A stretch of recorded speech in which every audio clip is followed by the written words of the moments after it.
This is Teachtown Basics Primary. We're reviewing the functions and features, and let's take a look under the Curriculum tab at Facilitator Selected Lessons. This feature allows you as the teacher to go in and select specific lessons that you want the student to target that may not be covered under the Quick Start lessons that have been chosen by the computer. You can align very specifically here to your IEP goals. You also might target a concept or theme if you're going out into the community or you have a certain theme for that month. Maybe you want them to target animals like zoo animals. You could go in and make that selection for the student, and they can target that during their facilitator selected sessions. So let's learn how to add lessons for the student. Facilitator selected lessons. You can see here my student Sally Social has two already added, categories and money. Some things to consider when adding lessons. You want to make sure you're looking at the student's current level for that domain, and you're wanting to make sure that you're choosing lessons that are at or above the student's level. So to add a lesson, we're going to go down here to the green Add Lesson button.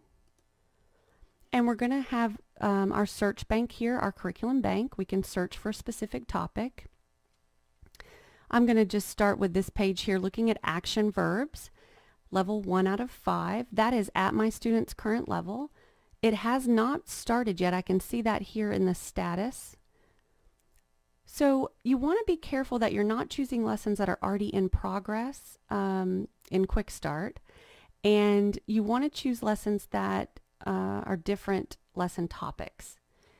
So the student isn't working on the same concepts in both Quick Start and Facilitator Selected.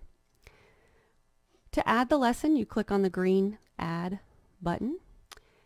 And if you'll use your back button, we can now go under Facilitator Selected Lessons, and you will see that I have added Action Verbs 1.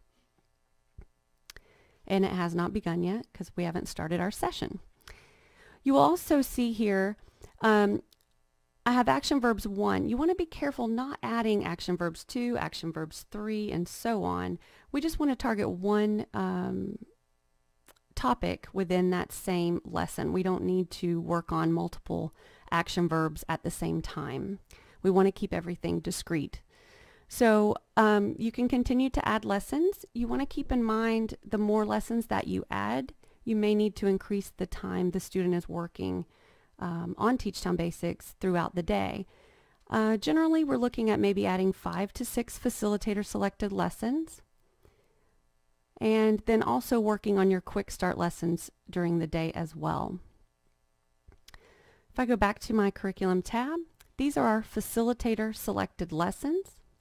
Again, when I'm working on these, I will not be working on my Quick Start lessons. Those are separate sessions, and they start separately. So let's go back to our home page, and you'll see the Quick Start button again is on your home page, but there's not a green Facilitator Selected button. You have to go up to Start a Student Session tab and go down to Facilitator Selected Lessons.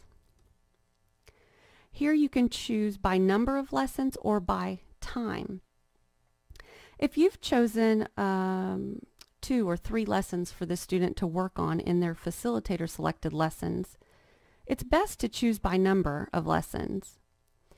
If we had choose a total of 20 minutes for the student to work on those 3 lessons, it will repeat those lessons over and over again during that 20-minute period. And typically I can get through about 2 lessons myself in a 5-minute period. So this may cause some frustration for the student if they're seeing that same lesson over and over again. So again, if you have a few number of lessons, 2, 3, 4 lessons, it may be best for you to choose by number of lesson. When the student is logged in, they will work then through the 3 lessons that have been chosen here. And when those lessons are complete, the session will end. So to start this student session, you'll hit Continue, and then you'll just hit the Start Session button.